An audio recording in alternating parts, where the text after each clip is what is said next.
programs offer many languages. Please visit suprememastertv.com/schedule. Nos programmes offrent plusieurs langues. Veuillez visiter suprememastertv.com/schedule. Nuestros programas ofrecen varios idiomas. Visite suprememastertv.com/schedule. Nossos programas oferecem vários idiomas. Acesse suprememastertv.com/schedule. हमारे कार्यक्रम पेश किए जाते हैं कई भाषाओं में। कृपया देखें suprememastertv.com/schedule。我们的节目提供多种语言，请看 suprememastertv.com/schedule。 Rancangan kami menawarkan banyak bahasa. Sila kunjungi suprememastertv.com/kehadapan-schedule. مرامجنا متوفرة بالعديد من اللغات. يرجى زيارة suprememastertv.com/schedule. Наши программы предлагают много языков. Пожалуйста, посмотрите suprememastertv.com/schedule. Нашите предавания предлагат много езици. Моля вижте suprememastertv.com/schedule. So if you don't keep these basic precepts, then no matter how long you meditate, it just keep leaking out, gone to the Maya power. The Maya will take it and use it to harm you and harm others as well. Please continue watching to find out more. Supreme Master Ching Hai's lectures are not a complete meditation instruction. Please do not try alone. For free of charge guidance, please visit godsdirectcontact.org or contact any of our centers near you.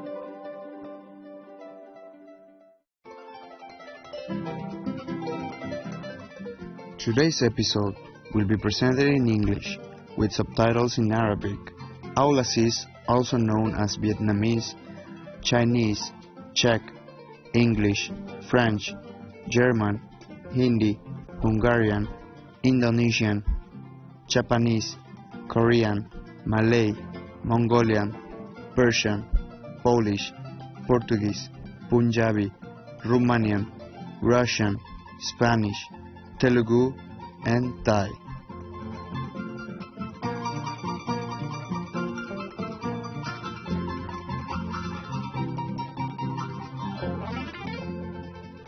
Saludos afectuosos espectadores amantes de la paz. Mi nombre es Silvio de Ciudad del Este, en el acogedor Paraguay. Nuestro pueblo de buen corazón les da las gracias por defender al débil y al humilde.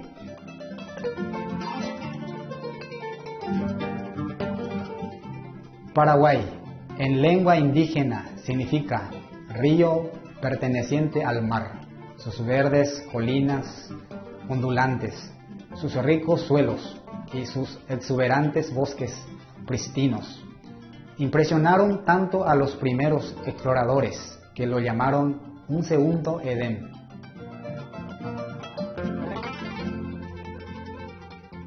Numerosos grandes ríos, lagos cristalinos y humedales exuberantes han nutrido una civilización notable con un rico patrimonio artístico. Paraguay también comparte el segundo acuífero de agua dulce más grande del mundo, el acuífero Guaraní, con 3 países vecinos.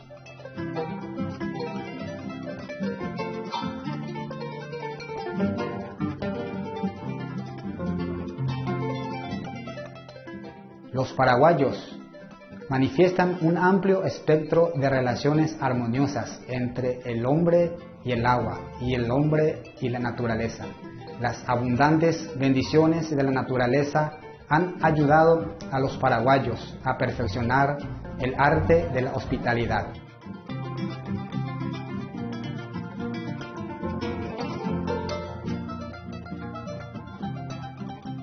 Es una alegría compartir un vistazo del colorido Paraguay con ustedes. Apreciados espectadores, les deseamos profundo amor desde el corazón de nuestro pueblo.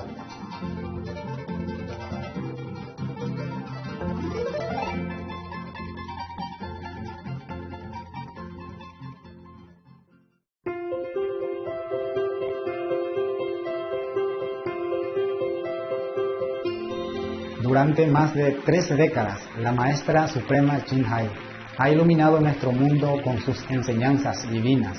Una maestra totalmente iluminada. Ella imparte el método Kuan Yin de meditación a aquellos que desean descubrir inmediatamente la naturaleza de Dios interna y alcanzar en una vida la liberación eterna del ciclo de la transmigración. El método Kuan Yin ha sido practicado por todos los maestros iluminados, tales como Buda, Confucio, Guru Nanak, Jesucristo, Lao Tse, el Señor Krishna, el Señor Mahavira, el profeta Mahomet, la paz sea con él, y muchos más. Ella enfatiza que si siempre recordamos a Dios, ofrecemos servicio desinteresado a otros y seguimos las leyes del universo, alcanzaremos nuestro potencial más elevado como humanos y aprenderemos verdaderamente nuestro propósito en la tierra. La Maestra Suprema Jinhai es un extraordinario ejemplo viviente de compasión, enviando frecuentemente asistencia material y financiera, además de amor a los refugiados y a los desamparados, a las víctimas de desastres naturales y a otros que necesitan ayuda. La Maestra Suprema Jinhai está profundamente agradecida con el amado Dios por toda la ayuda financiera, consuelo y apoyo para los afligidos y necesitados, y cualquier buena causa a través de los años, como una humilde receptora para su compasión y amor hacia sus preciados hijos. La Maestra Suprema Jinhai recibe apoyo y amor de numerosas organizaciones de medios de comunicación, gobiernos y personas individuales, así como muchos galardones de su parte, como por ejemplo el Premio Gusi de la Paz 2006, considerado el Premio Nobel de la Paz de Oriente, el Premio al Liderazgo Mundial Espiritual en 1994, el Premio Mahavir en el 2008, la proclamación de los días 22 de febrero y 25 de octubre como Día de la Maestra Suprema Jinhai, nombrada Ciudadana Honoraria de los Estados Unidos, etc. Y ha sido honrada a través de los años con otros numerosos premios y galardones por sus excepcionales obras filantrópicas y humanitarias.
nos disculpamos por no poder mostrar otros muchos premios y honores por falta de espacio y tiempo.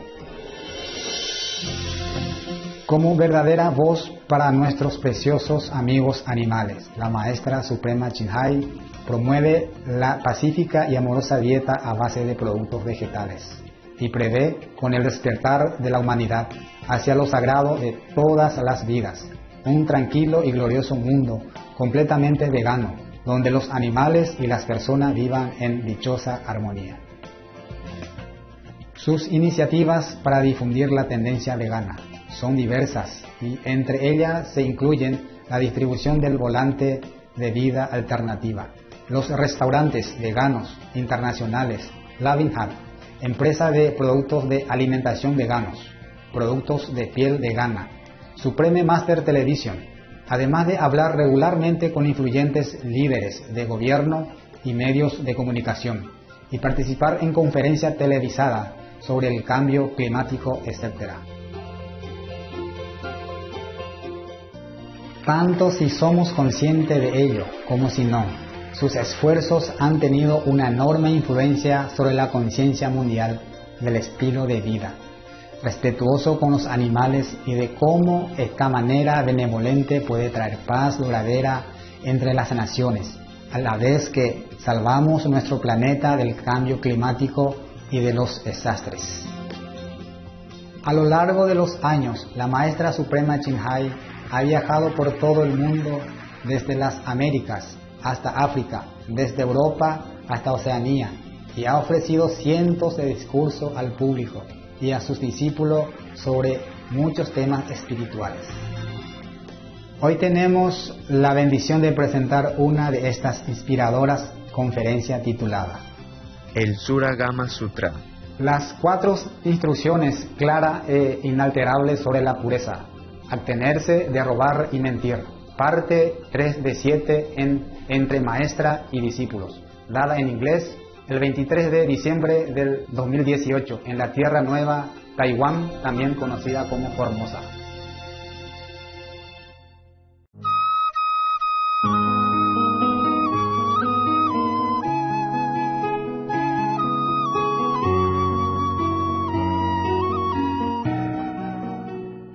All right, continue with the Buddha, huh? If one does not practice any of these token renunciations of the body on the causal level, then even if one realizes the unconditioned, one will still have to come back as a person to repay one's past debts, exactly as I had to undergo the retribution of having to eat the grain meant for horses. The Buddha had to one time eat the grain that meant for horses or other food meant for horses for 3 months. Probably because he has a little bit of debt he did not pay. But if he had probably burned the incense on his body, then he has paid the debt. Then he didn't have to do that. You see, Buddha very compassionately explained all this, and he even confessed his own debt at his own expense, not wanting the disciple to worship him as a perfect, flawless, enlightened being, but still has some debt to pay from the past life. But this is a Maya arrangement that way, so that the Buddha had to have some debt. Otherwise, how can a Buddha ever had any debt? He's been a Buddha for, you cannot even count how many eons or kalpas already passed. He even confessed that.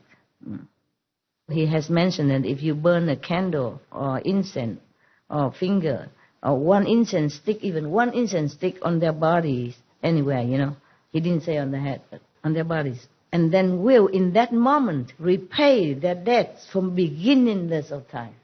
That's why I became a monk, in case I have debt. A lot of debts before. So I guess I'm free of debts now. And all the karma is yours. Yes. Yours karma on me. Because I have burned the incense. Not just one incense, but 3. The Buddha said here. That means I don't have karma.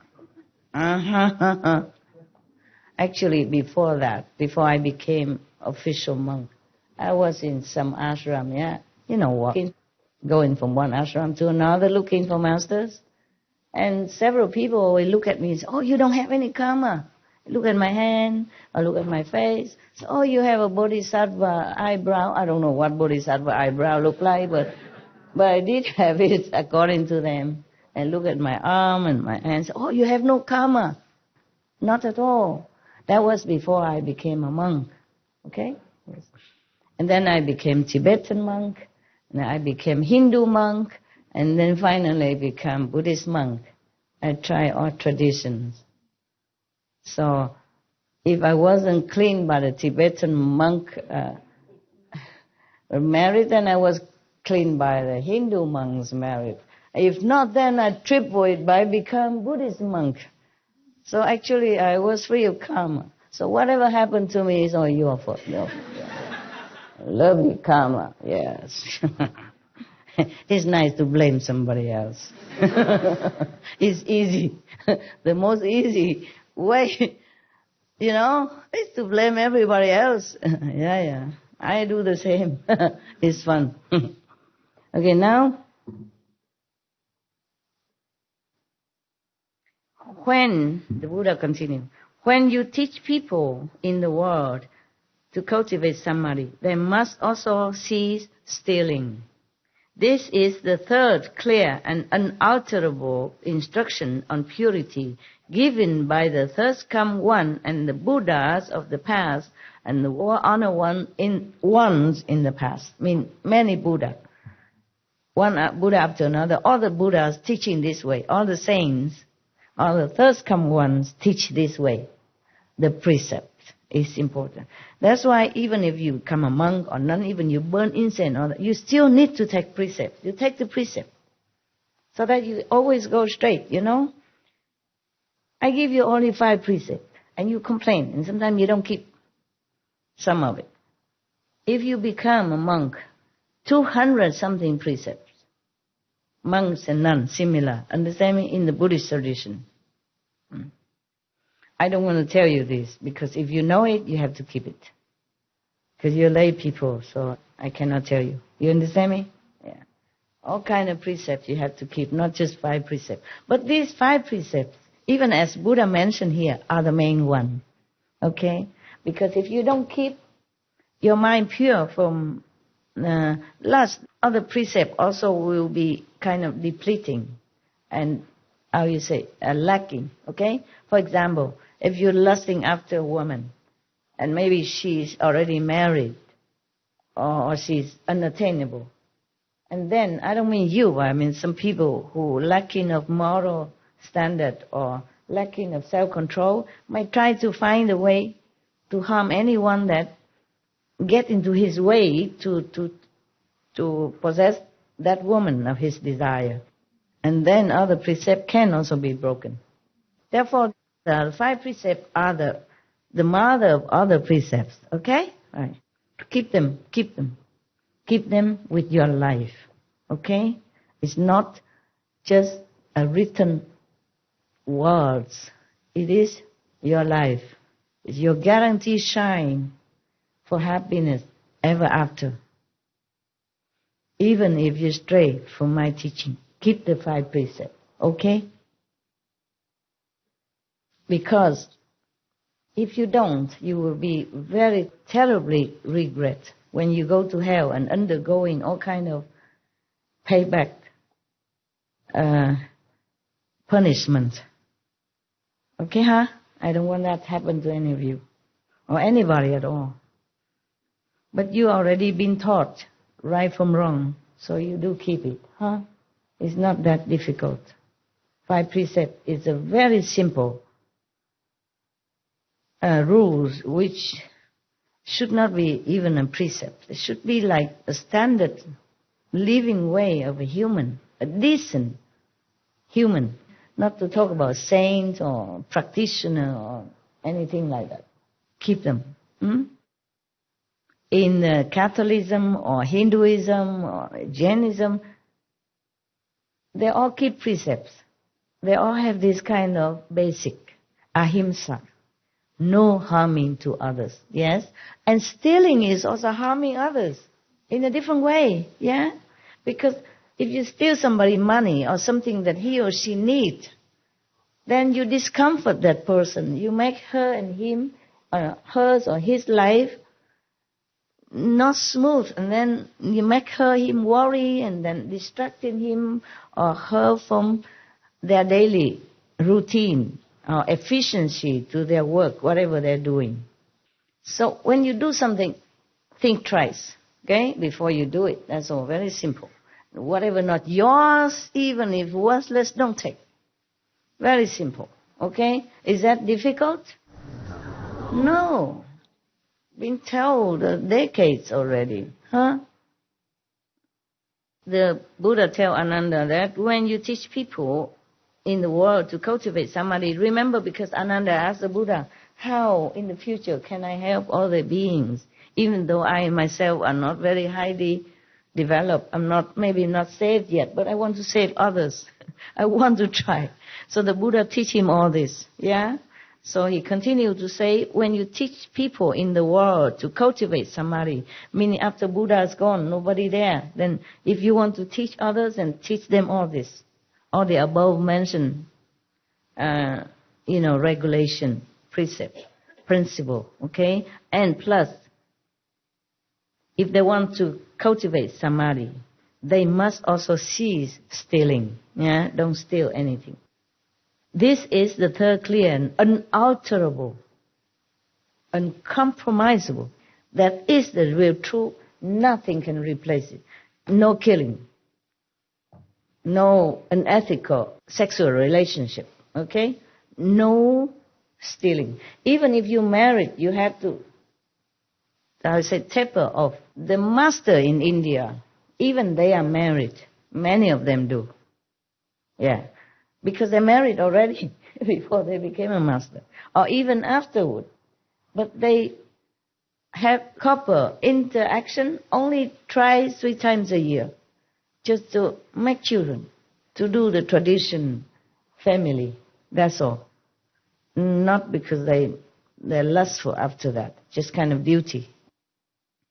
So this is unalterable rules of the universe that you must keep in order to be liberated, with or without the Buddha presence.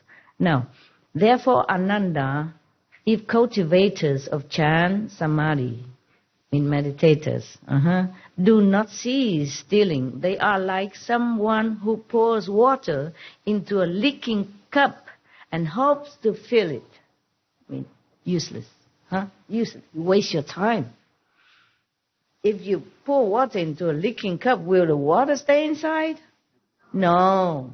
So if you don't keep these basic precepts, then no matter how long you meditate, it just keeps leaking out. Gone to the Maya power. The Maya will take it and use it to harm you and harm others as well. He may continue for as many aeons as there are fine motes of dust, but it still will not be full in the end. It's like that. If you don't keep the precept, forget your samadhi, forget your meditation. Useless to you. That's what the Buddha said. All right, I say the same. In Thailand, there was one sister. She heard several disciples during meditation, seeing the vision that I was the King Rama V of Thailand. It's not my fault if they saw I was King Rama of Thailand. Understand me? Even if I was. Then she criticized me. Yeah. She said that according to her, any decent man will marry only one wife. The King Rama maybe have more than one wife. I can't remember. Maybe I'm not King Rama. I don't remember how many wives I had. If I did, so what? Okay? So I told her, even if King Rama or I married 100 times, or to 100 women, 100 men, I'm still enlightened. And I'm still in focus of enlightenment. And I'm still in heaven. Even master had to pay some debt, okay? Maybe not for the master himself, but for the disciples, okay? That's number one, okay? Like the Buddha has to eat the horse food, okay? Actually, in some other karma, in some other sutra, they say because of disciples' fault, disciple karma, that he had to do that. And no matter what, okay? There's a master business. Your business is just to take your precept, keep it, meditate, and be good, okay? Now, for the poor King Rama of Thailand, he was very famous, very beloved by his people, and he did a lot of good things for Thailand. Very beloved king. And any king who married once or twice or third times, it is tradition. It is obligation. Because in the old time, that is the king, they have to marry and have a lot of princes and princesses so they can fill the post here and there, married to the neighboring countries, girls, princess or prince, to tighten the friendship, coalition with neighbors. That's how they do it, okay? Not necessarily that the king likes it. And you don't know what the king's heart problem. He may have many wives or concubines, but it works like this. Every night he had to pick up from the unknown, card, okay? Like, for example, I have 2, 3, 4 cards here, okay? Or 100 cards, whatever. The name is written here upside down. So I don't see what card, what name of the concubine is coming tonight. I just pick any. Oh, Elizabeth. Okay. And then the eunuch will bring Elizabeth to me, all wrapped in blanket, ready for business. Understand that? Okay. So the king don't even have any emotion involved in hundreds or how many hundreds of concubines. Just a job, just a work. Whether or not he likes that Elizabeth or not like Elizabeth. Fancy sleeping with somebody you don't like. Every night you have to do it. You don't even know her. You don't even know him. Fancy, huh? You like that? No. No. Even if you like women, you can't just like that all the time, right? It's like a job. And woe to any king who favor just one concubine. Then sooner or later his kingdom falls. You can see that in history. I don't know if your history, but China, for example. Like the king of Tang Ming Huang, he fancy one concubine. He loves only one. And later they hate her. They kill her. And they kill him too. His kingdom gone because of one beauty. Similar everywhere. One time in Vietnam, one king, he loves one of his queens very much. But he had to kill her because it disturbed him too much for his state affair. One time he sent her with a letter, sealed, with the king's seal, and she cannot open, she doesn't know what is inside. Nobody allowed to. He sent her to go to one of his generals with the letter. Inside he said, please kill her so that I will have peace of mind to take care of the country's business. He can't allow himself to be too much entangled in this emotional so-called love affair, even though he's entitled to it. It is very sad, but being a king is not that easy, okay? There's other king also. If he favor one concubine, he's not allowed to. Even if he allow himself to do that, the whole court, royal court, or his mother, his advisor, they won't fancy that. They won't allow that. Sooner or later, he has to give her up, or the kingdom will fall because they will not support him. Because other ministers don't support him. Other family, powerful family in the country who offer their daughters to the king will not support him. Do you understand? Yeah. Because their daughters are neglected. And the king were not fair to all of them and fancy only one. then all the people will slowly fall off their favor. And then the king is alone. And with the queen who's been envied, jealous, hated, want to destroy. And then sooner or later it fell. Many times in the history of China, especially like that. You read them, okay? Now you know. So to criticize a king of having many wives is not fair anyway, okay? Whether or not I was King Rama or the King Rama have many wives or not, who cares? You have to see more, bigger picture. You can't just point your nose into the toilet alone in the house and say, oh, this place stinks. The toilet stinks, but not the whole place. The king, he has duty to his nation. He does everything or did what he can in order to uphold his country, to develop peace with all the neighbors. In order to do that, he had to marry his prince and princess to different countries' royalty. That was in it before. That's how they make peace and, coalition together to keep themselves strong. Therefore, he doesn't even know who's going to sleep with him tonight. It's just a card, you know. They give you every night a card. You just pick up one, and whoever comes will come. There's no every night romantic and stuff like that. It's not. And if you want to have a romantic one like that, then you're doomed. Sooner or later. It's like that. Because these ministers of the king, they love to give their daughter to be the king's favorite and concubine. Strengthen also their power, prestige, the whole family, like that.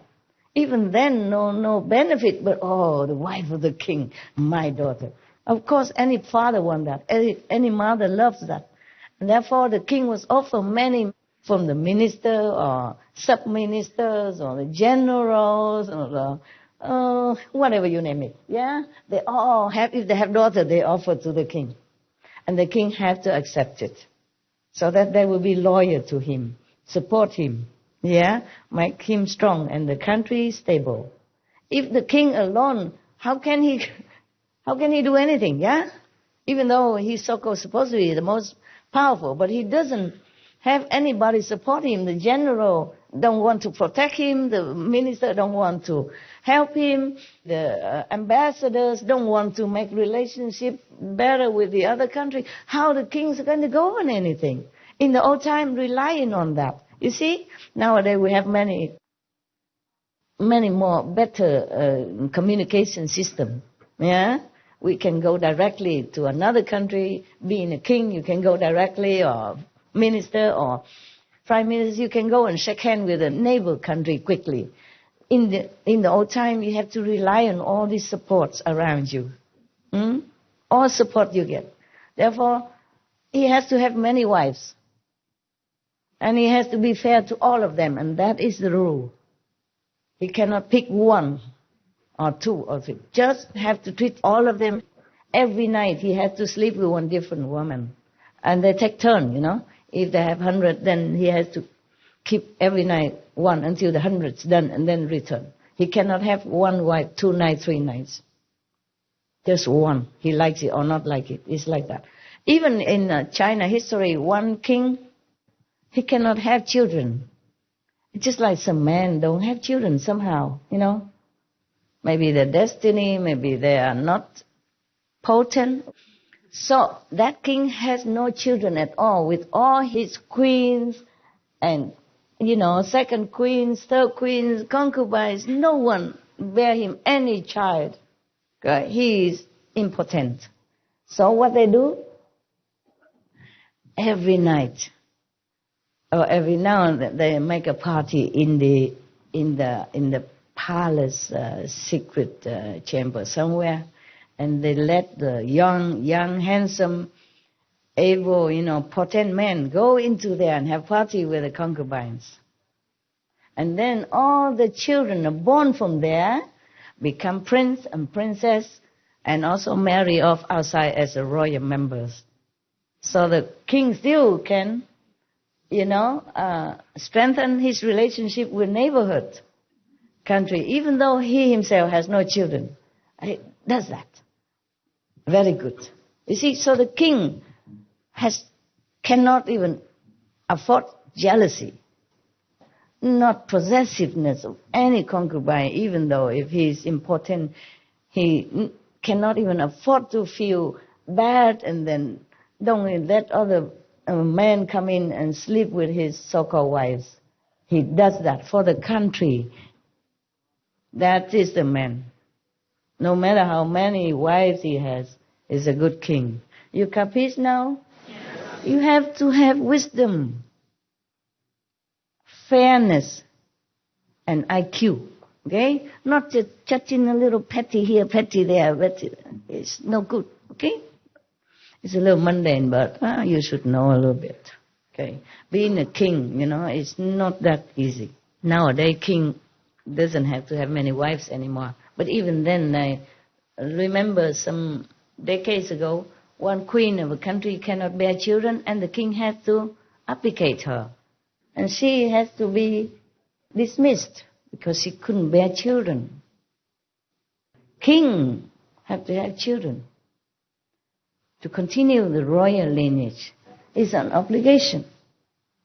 Obligation. So some nowadays, even the prince is married to some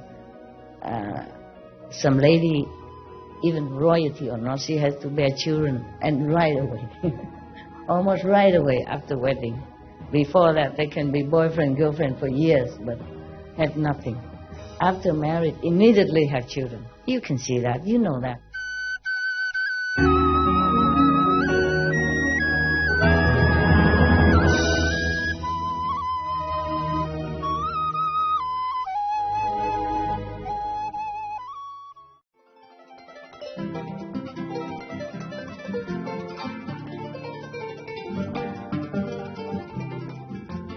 Admirables espectadores, gracias por estar con nosotros en el programa de hoy, titulado El Surangama Sutra. Las 4 instrucciones claras e inalterables sobre la pureza. Abstenerse de robar y mentir, parte 3 de 7, en Entre Maestra y Discípulos. A continuación viene del sagrado texto de la Hermandad Blanca Universal, La Paz Deseada, parte 1 de 2, en palabra de sabiduría, justo después de noticias de interés. Siga con nosotros en Supreme Master Television para más programación positiva. Que sus vidas se desborden con las infinitas bendiciones y la gracia de Dios. Admirable viewers, thank you for joining us for today's program entitled The Surangama Sutra, The 4 Clear and Unalterable Instructions on Purity. Refrain from Stealing and Lying, Part 3 of 7, on Between Master and Disciples.